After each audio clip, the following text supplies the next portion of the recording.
Making the Roshogolla by boiling full cream milk. You can use any full cream milk. If you're using Amul, use Amul Gold Tetra Pack. So you can see the milk is completely boiled, and it's very important to keep stirring the milk when you boil the milk. Keep stirring the milk so that it doesn't get to the base of the pan. So now I'll show you the curdling process.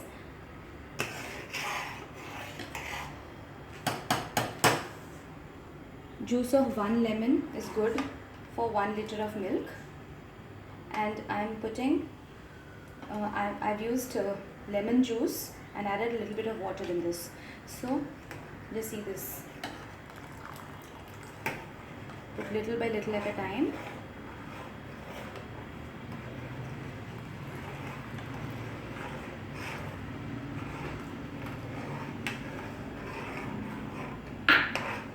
So you see this.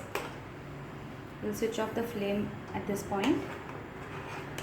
You see the cheese separates from the water.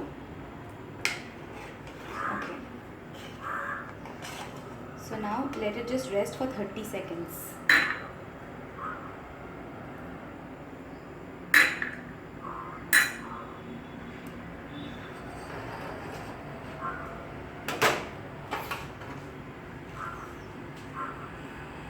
So this is rested for 30 seconds now, and we're going to strain this. So I've placed a kerchief on top of this. Okay, now I'm going to strain the cheese and separate the water and the cheese.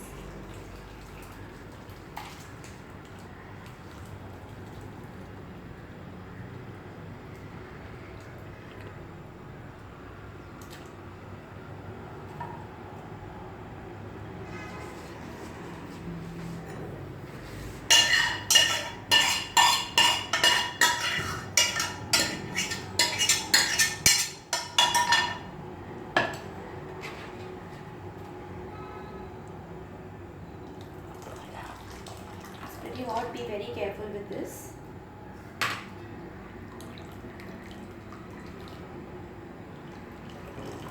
Don't squeeze out all the water, we still want a little bit of moisture to remain.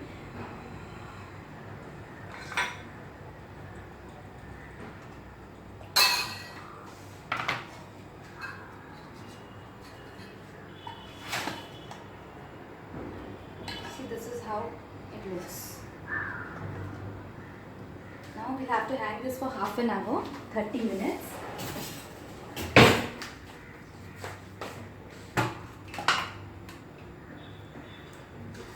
So just take it like this. It's very hot, be very careful with this.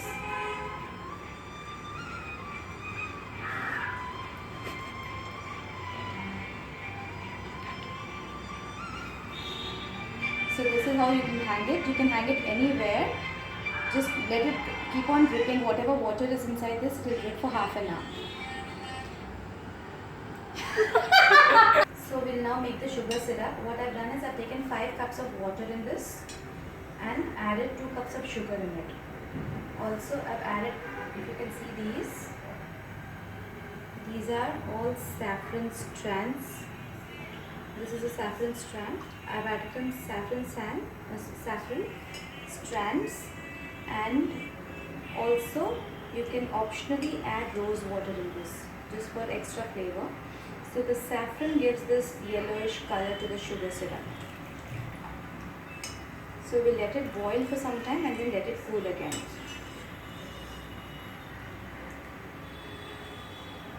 So I'm adding a little more sugar in this because we like it. You can adjust the sugar according to your taste buds. Here in my house we like it a little sweet.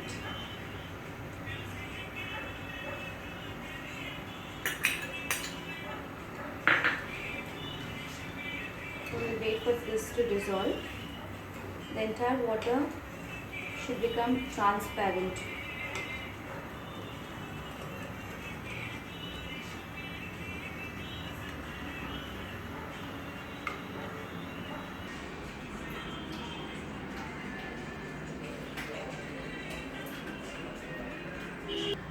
So we will now take the chana. This is the chana and this is how it looks. Okay, this is the right consistency, and now we're going to knead this. So kneading is the only skill required in making the Roshogollas. Other than kneading, it's all the same. It's very easy. So kneading time varies with the amount, with the type of milk that you're using. I've used many types of milk and I've seen the kneading time varies. But what is more important is not the kneading time. You have to stop kneading when the right consistency is reached, and I'll show you what is the right consistency. If you're using full cream milk from the market, fresh cow's milk, then even 7 to 10 minutes of kneading is fine. But if it's a Tetra Pak, go for more time of kneading. Sometimes I've seen, depending upon the fat percentages of the milk, kneading time varies anything between 7 minutes to even 25 to 30 minutes. So we are looking for a particular texture for making this Roshogollas. This is the way you should be kneading it. Spread it.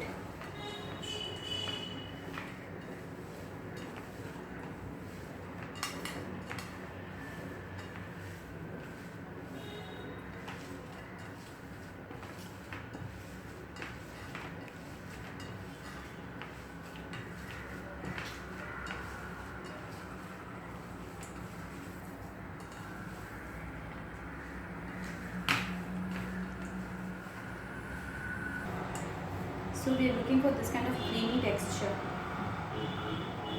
See this? This is the right texture we are looking at.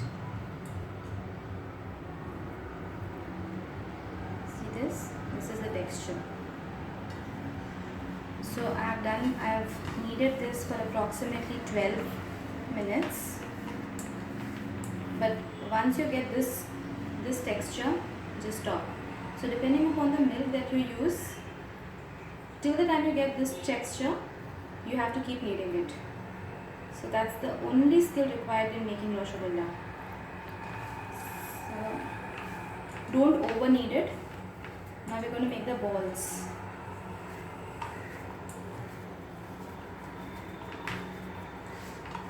So actually you can make 12 Roshogollas out of 1 liter of milk.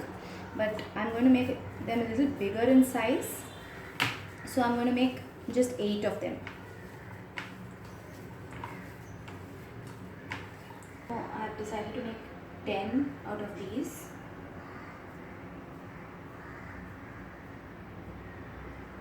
Don't make it too big, because once you put it in the sugar syrup, it's going to grow in size. It's actually going to double in diameter.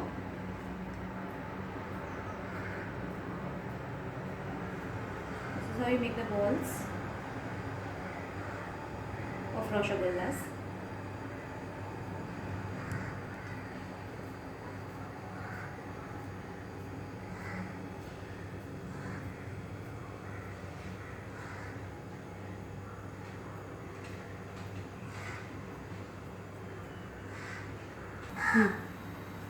So while you're making the Roshogolla balls, of the chana balls, you also keep the sugar syrup that you've made to boil.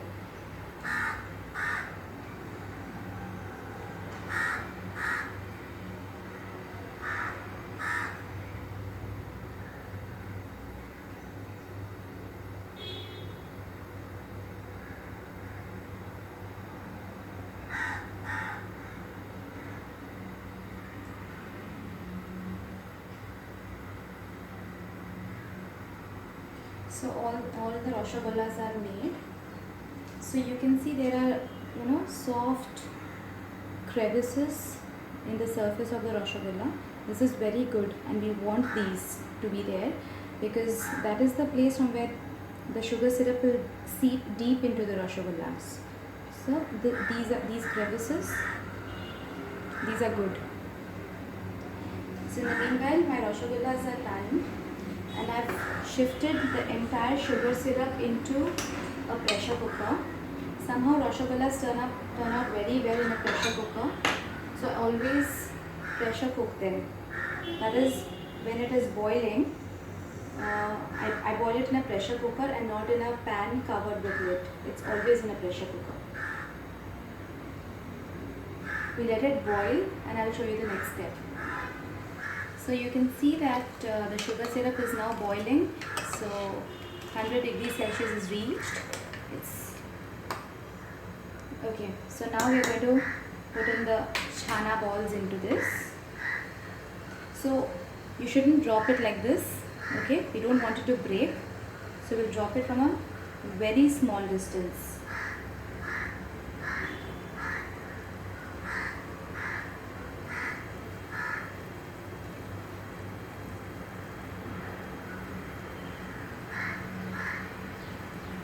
And we'll leave it like this to boil and cover it for 10 minutes. Varying, you can do 10 to 12 minutes, but not more than that, because we do not want to lose the spongy consistency.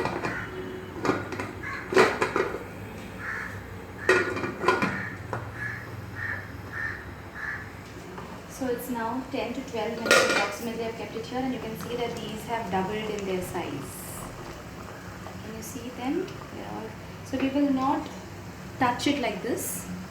We will just be very, very careful with them. We'll not touch it. We'll switch the flame off. And now we're going to transfer them into dish. See, can you just see this is just doubled in its size. They're very soft and you have to be very careful in transferring them.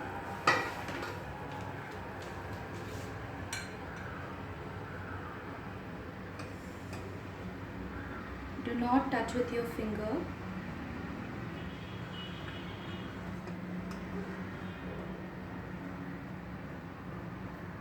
Fish out all the Roshogollas very carefully.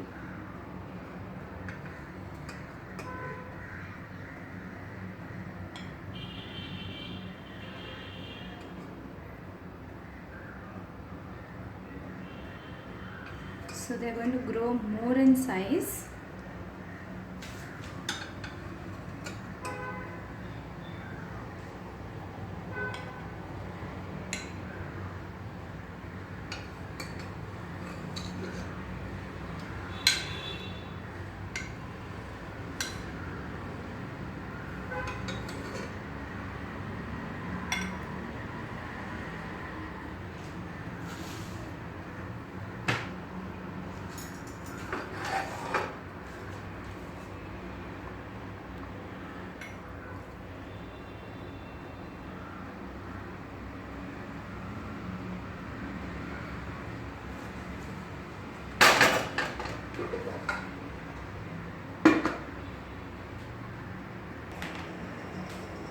So we'll just let it rest for 6 hours now. I know it's very tempting to have the Roshogollas, but if you just have it right away, it's going to break. We need these spongy balls to maintain this roundness.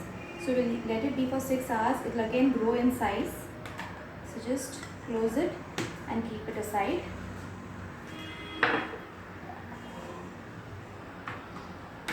It should get this kind of spongy consistency. See that? This is the consistency this I made yesterday.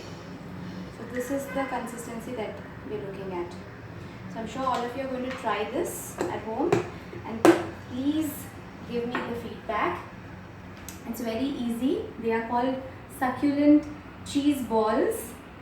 But yeah, this is how we make Roshogolla and make it. Happy Diwali.